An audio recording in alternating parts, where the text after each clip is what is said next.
अस्सलाम वालेकुम। आज हम बड़ा ही सिंपल और इंटरेस्टिंग टॉपिक देखेंगे, growth and reproduction in bacteria. Bacteria में ग्रोथ से क्या मुराद है? Increase in number of bacterial cell, यानी बैक्टीरियल सेल तादाद में बढ़ेंगे। कैसे बढ़ेंगे? बाइनरी फिशन के ज़रिए। बाइनरी कहते हैं दो, फिशन कहते हैं टूटना। तो एक पेरेंट सेल दो डॉटर सेल बनाएगा। इसमें कैसे? पेरेंट सेल इन लार्ज, सबसे पहले वो साइज़ में बड़ा होगा। क्रोमोसोम डुप्लीकेट, ये क्रोमोसोम दो में तकसीम हो जाएंगे। Plasma membrane pinches inward at the centre of the cell, दरमियान में प्लाज्मा मेम्ब्रेन अंदर को पिंच करेगी, दबना शुरू हो जाएगी। न्यूक्लियर मटेरियल इवनली डिस्ट्रीब्यूटेड, तो आधा न्यूक्लियर मटेरियल इस तरफ आ जाएगा, आधा इस तरफ तकसीम बराबर तकसीम हो जाएगा। The cell wall grows inward to separate the cell into two, तो ये सेल वॉल ग्रो करती करती सेल को दो हिस्सों में तकसीम कर देगी। यहाँ पे देखें, एक पेरेंट सेल से दो डॉटर सेल आपके पास बन गए। This sequence is repeated at the interval, और यही काम रिपीट होगा, यानी ये सेल दोबारा से आगे दो में होगा तकसीम, ये भी दो में होगा। तकसीम होने के बाद क्या होगा? बैक्टीरियल सेल क्या करेगा? अपने यूनिक फीचर डेवलप करेगा। यूनिक फीचर से मुराद है अगर किसी में कोई पिली या फ्लेजेला वगैरह बनना है तो वो बनेगा। नेक्स्ट हम देखते हैं, the interval of time until the completion of next division is known age generation time, यानी एक सेल से दो सेल में तकसीम होने का जो टाइम है, जो इंटरवल है, उसे हम जनरेशन टाइम कहते हैं। फिर बैक्टीरियल ग्रोथ फेजेस की बात करें तो इसकी चार फेजेस हैं।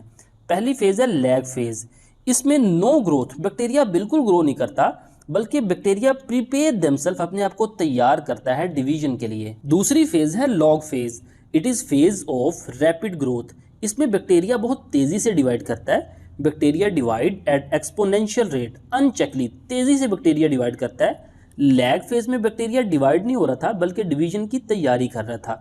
लॉग फेज में देखें, ग्राफ ऊपर को जा रहा है, बैक्टीरिया बहुत तेज़ी से रिप्रोड्यूस कर रहा है, मल्टीप्लाई कर रहा है।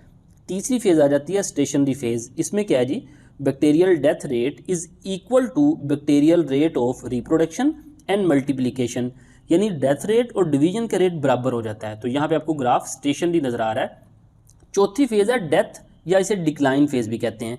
इसमें क्या होगा? बैक्टीरिया स्टार्ट डाइंग, बैक्टीरिया मरना शुरू हो जाएंगे कुछ देर के बाद। Here death rate is more than reproduction rate, यानी डेथ रेट ज़्यादा हो जाएगा निस्बतन रिप्रोडक्शन के, तो बैक्टीरिया की तादाद, उसकी कॉलोनी कम होना शुरू हो जाएगी।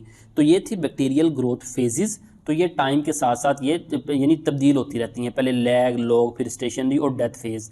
फिर हम बात करते हैं कि बैक्टीरिया में lake traditional reproduction and mitosis. Bacteria में जिस तरह आम सेल के अंदर माइटोसिस होती है, मियोसिस होती है, उस तरह से बैक्टीरिया रिप्रोड्यूस नहीं करता।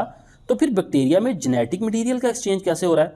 वो कह रहा है some bacteria transfer genetic material from a donor bacterium to recipient during a process called conjugation. तो बैक्टीरिया जेनेटिक मटेरियल का एक्सचेंज करते हैं कंजुगेशन के जरिए। कंजुगेशन जंक्शन से है, जिसमें दो बैक्टीरिया आपस में मिल जाते हैं। और किस तरह से? यूज सेक्स पिली टू ट्रांसफर जेनेटिक मटेरियल। अब ये जो स्ट्रक्चर है हेयर लाइक, इसे हम पिली कहते हैं। कुछ होते हैं सेक्स पिली, जिसमें जब बैक्टीरिया करीब आते हैं तो इनके पिली आपस में मिल जाते हैं और आपस में एक क्रॉस ब्रिज बन जाता है, एक आप कह लें कनेक्शन बन जाता है।